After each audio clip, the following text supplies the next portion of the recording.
Hello बच्चों, कैसे हैं सब। सो लेट्स सी, आज हमारे पास जो क्वेश्चन है, हम क्वेश्चन देख रहे हैं कि if mammalian ovum fails to get fertilised, ovum का फर्टिलाइजेशन नहीं हुआ, राइट, नो फर्टिलाइजेशन, तो which one of the following is unlikely, right, which one of the following is unlikely.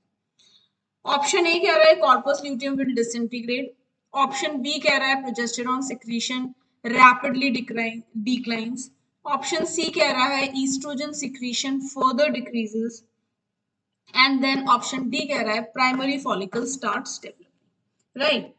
So now अब हमें ये जानना है कि मेमेलियन ओवम में क्या क्या नहीं होगा या क्या क्या होगा अगर फर्टिलाइजेशन नहीं। तो if mammalian ovum fails to get fertilized, so क्या होगा? सबसे पहले देखते हैं option A, corpus luteum will disintegrate. क्या ऐसा होगा? Will corpus luteum disintegrate, right. So if egg is not fertilised, if egg is not fertilised, egg का फर्टिलाइजेशन नहीं हुआ, राइट। सो क्या होगा? कॉर्पस ल्यूटियम जो होगा, राइट, वो प्रोजेस्टेरॉन सिक्रीट नहीं करेगा, वो प्रोजेस्टेरॉन को सिक्रीट नहीं करेगा, right, will not be there, right. और उसके बाद इट विल डीके, उसके बाद it will decay, the corpus luteum will decay, right. After approximately कुछ 13 से 14 डे बाद उसका डिसइंटीग्रेशन हो जाएगा। उसके बाद ये कॉर्पस एल्पिकन्स बनेगा, फिर स्कार टिश्यू बनेगा, and here it has to move out of the body. So yes, this is likely to happen, ये ऐसा हो गई। प्रोजेस्टेरॉन सिक्रीशन रैपिडली डिक्लाइंस, क्या ये होगा? देखो, प्रोजेस्टेरॉन सिक्रीशन की कहानी ऐसी है, let's change our colour, right. अगर प्रेगनेंसी होती है, अगर प्रेगनेंसी पॉजिटिव होती है, then we need progesterone, right, progesterone is needed. Am I clear? Human chorionic gonadotropin इसीलिए रिलीज होता है ताकि वो कॉर्पस ल्यूटियम का ध्यान रख सके। और कॉर्पस ल्यूटियम का फंक्शन क्या है? कॉर्पस ल्यूटियम का फंक्शन है to produce progesterone. Corpus luteum is actually responsible for the production of progesterone to maintain endometrium lining, right? But they are saying that there is no fertilization, तो pregnancy क्या है? Negative है, right. In other way round, अगर fertilisation नहीं होगा तो क्या होगा? कॉर्पस ल्यूटियम डिसइंटीग्रेट करेगा, right, corpus luteum will disintegrate, और जैसे ही कॉर्पस ल्यूटियम डिसइंटीग्रेट करेगा, व्हाट हैपेंड?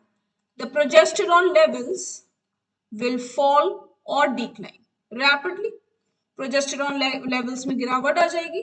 इस वजह से ऑप्शन बी जो है, it is likely to happen,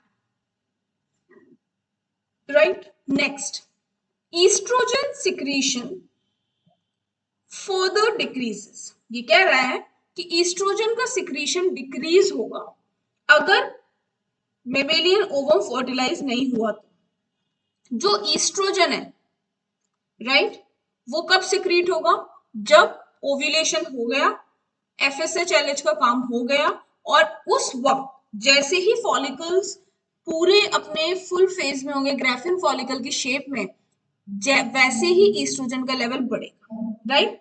so oestrogen is secreted by the corpus luteum, right, the corpus luteum and developed follicle cycle से, and developed follicle.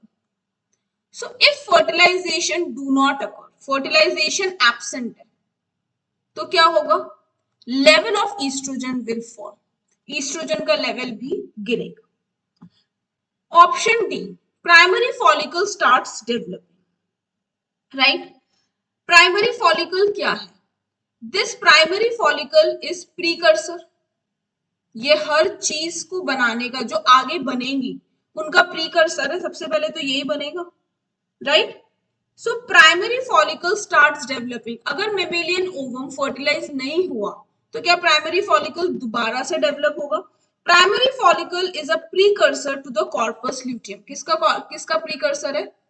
Corpus luteum, right? समझ में आया? So this is most unlikely to happen. क्यों?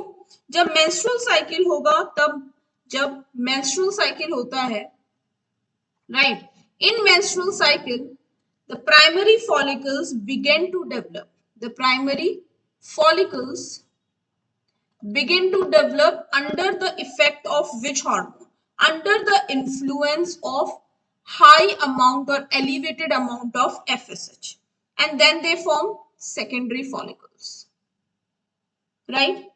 Then this secondary follicle will turn into tertiary follicle and so on. बात समझ में आई?